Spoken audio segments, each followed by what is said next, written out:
niat muda. Ya. Ini kita. Ya. Memang kami berbahagia sekali Bapak bisa hadir ke kampus tercinta kami ini.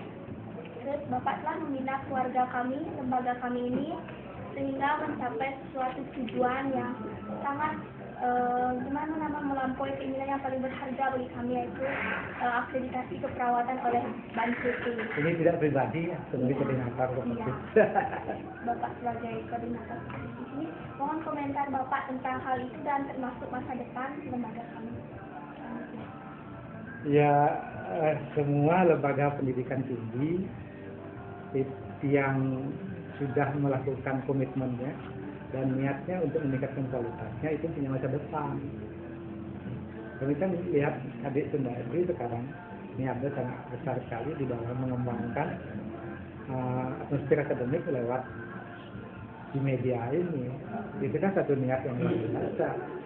Itu berarti ada korelasi untuk pengembangan, untuk peningkatan selanjutnya. Yang penting itu satu, niat dan komitmen untuk mengembangkan daripada lembaga ini, baik pimpinan, baik yayasan, baik mahasiswanya, dan didukung oleh masyarakat juga, bahkan pemerintah lagi.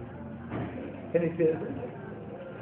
12 calon mahasiswa yang termasuk dalam beasiswa, baik itu miskin maupun prestasi. Di sini sudah Bapak kan selaku koordinator sudah keluarkan SK-nya dan saya bangga saya termasuk di dalamnya. Di sini tapi ada isu bahwa SK tersebut ditarik kembali. Bagaimana tidak Bapak? Iya, begini ceritanya.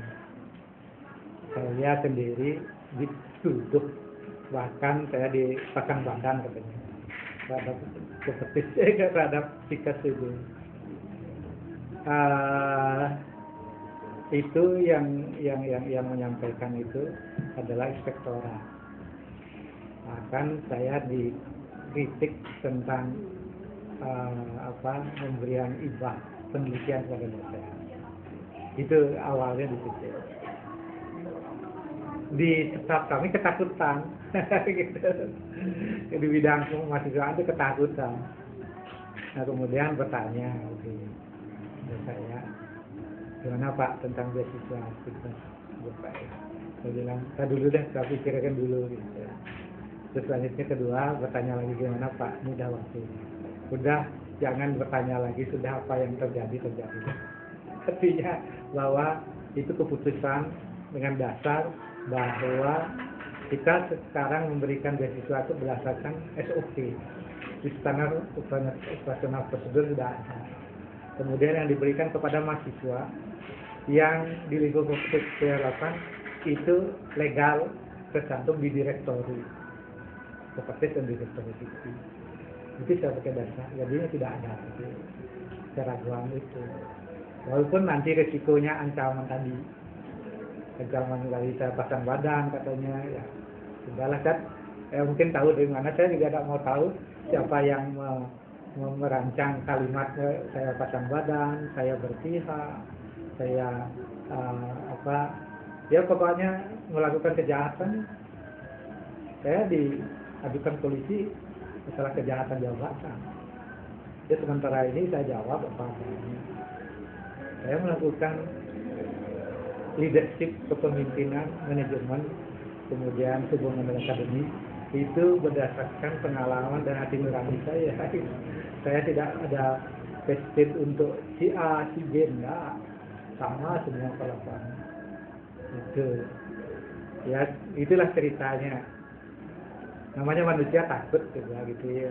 Itu saya katakan tadi, ada ketakutan teman-teman karena sudah diintegrasi di polisi. Mungkin dia kalau dia tanya di polisi macam-macam takut juga gitu. Ya itu dasarnya. Ya. Di sini kami siap menuju pada lembaga yang cerdas dan berkarakter. Untuk menuju hal tersebut, langkah apa yang perlu kami lakukan di sini menyikapi lulusan perguruan tinggi yang harus mampu membuat artikel atau jurnal sebagai suatu syarat. Ya artinya dalam satu lembaga pendidikan tinggi kan tidak ada keseimbangan antara kegiatan tidak benar. Artinya pendidikan, pengajaran, penelitian, masyarakat. Kemudian ada keseimbangan antara dalam proses pemberian skill itu, hard skill dan soft skill. Kemudian ada kembali kepada komitmen daripada semua untuk ke arah yang lebih baik, untuk maju. Intinya bagaimana mengubah paradigma berpikir, mindset itu. Itu kata kuncinya. Bagaimana selalu mengingat bahwa berubah itu sangat penting dan kita harus melakukan perubahan dari sekarang. Itu kata kuncinya di situ. Terus pertanyaan yang terakhir Pak, bagaimana komentar Bapak dengan adanya Pes Kampus seperti ini? Wah, ini saya luar biasa. Mungkin sekarang membuat Pes Kampus dengan izin, dah berizin loh. Dah ada izin. Belum. Ada karena izinnya. Nah, itu sekarang ya udah ada, paling tidak sudah ada sekarang ya, tinggal legalitasnya saja. Jadi artinya Pes Kampus itu terdaftar di lembaga PES itu. Sehingga di Pes Kampus ini adalah memang legal lah gitu ya dari segi, karena namanya PES gitu ya, kan satu lembaga hubung dengan media gitu ya, media cetak, elektronik, media itu harus terdaftar. Jadi saya memberikan penghargaan yang tinggi-tingginya daripada adik sudah membuat ini. Sekarang tinggal mencari legalitasnya. Saya punya pengalaman dulu membuat Pes Kampus di Udayana itu. Saya ingat bahwa karena saya mantan wartawan. Begitu saya selalu ingat harus membuat Pes Kampus, harus berjuang, membuat surat, mengajak teman, mengajukan surat juga ke Dewan Pers, bahkan dulu ke Dikti, ke Menpora, itu juga ada hubungannya ke situ. Ini pengalaman ya. Dan mengurus itu perlu waktu, gampang susah. Tapi adik kan sudah mendirikan, kan tinggal legalitasnya. Nggak tahu gampang susah, sekarang masalah mungkin tidak susah yang dulu. Itu karena banyak yang tidak tahu, karena tidak ada wadah yang pasti gitu dulu. Akhirnya keluarlah izin Pes Kampus. Begitu keluar saya sudah tamat. Sudah tamat sudah, artinya lama proses sampai tamat baru keluar.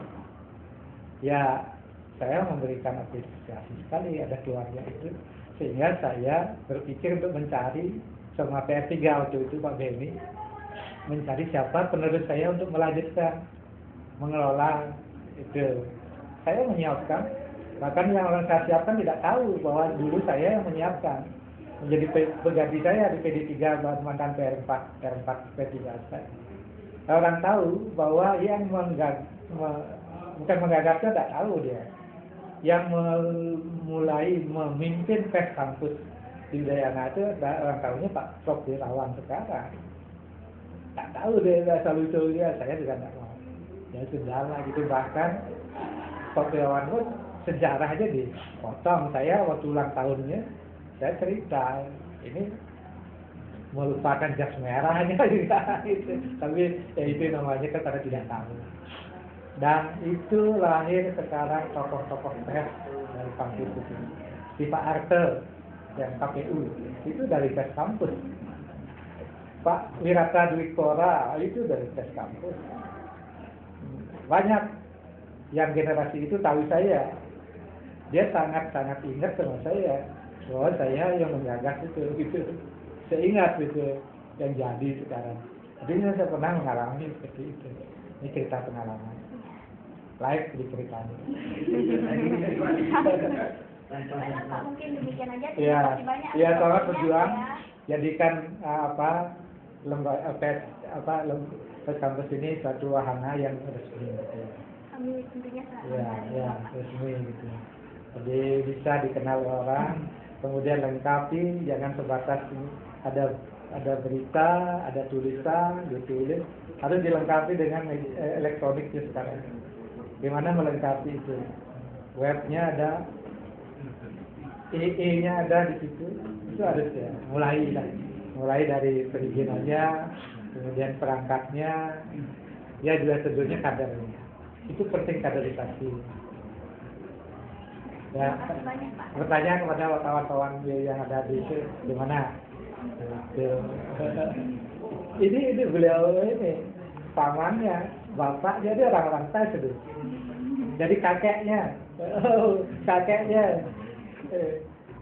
Sebetulnya kakeknya sama bapak saya sendiri dulu kakeknya diselamatkan oleh bapak saya, tapi saya tidak bilang. Fungsi katanya nyingkir, katanya nyingkir di rumah saya. diberi apa tiap hari oleh ibu tiang sendiri, tapi kakeknya ingat sekali. Tapi karena sudah era, tapi karena ibu yang cerita yang namanya Pak Sangro, penulis di balik pos itu pernah ibu ya yang nyingkir istilahnya di zaman revolusi di rumah gitu. Misalnya kali di sini sekarang mungkin karena ada ini saya dekat negara itu ikatan batin, tapi dulu karena lain ini ada beda ini sama pamannya Pak Widyo itu itu saya agak beda karena saya sering ditulis agak ngawur begitu Pak D. Saya pernah ditulis ya waktu di SMP saya anak nakal gitu. Saya ada popsi datang ke Dwi Jenderal, ada tim kontingen Sulgum, di situ katanya saya ngamuk di situ berkelahi di. Itu ditulis oleh pamannya. Waktu SMP Pak, dia katanya ingat ya, tapi dia tidak berkelahi, dia datang ke situ. Dia kan orang Bandung gitu. Ya datang ke situ sih ada biasanya anak kakek saya kan biasa teman-teman juga di situ kata